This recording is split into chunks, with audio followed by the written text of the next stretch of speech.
this video, I'm going to teach you how to transfer eSIM from an old Samsung to a new one. It's a very easy process, so make sure to follow along.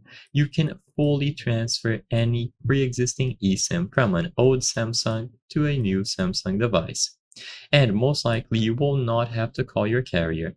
So to check this process and do it yourself, go into the SIM manager. I recommend opening the SIM manager on both devices simultaneously, so both the old one and the new one.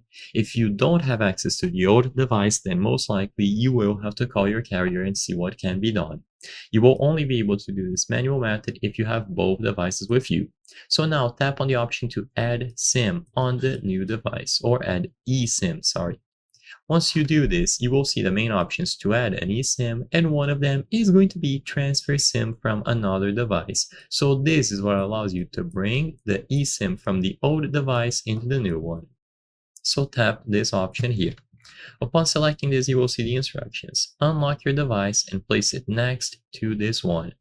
You also have some other options at the bottom, transfer it through service provider, and for iPhones, other Androids, and older Galaxy models, you will need to use this process instead.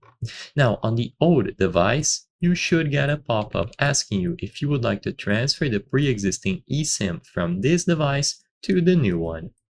If you would like to proceed, tap on Transfer, and this will be confirmed. Now, your number is going to appear here alongside the eSIM information.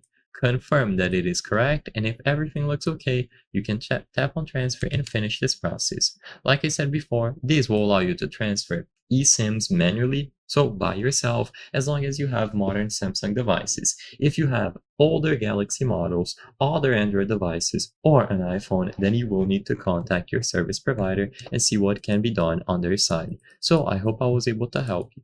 If this video helped you, please consider subscribing, because as you can notice, 83% of the people watching our videos are not subscribed. By subscribing, you can help us make higher quality videos. Thank you for watching, and I'll see you on the next one.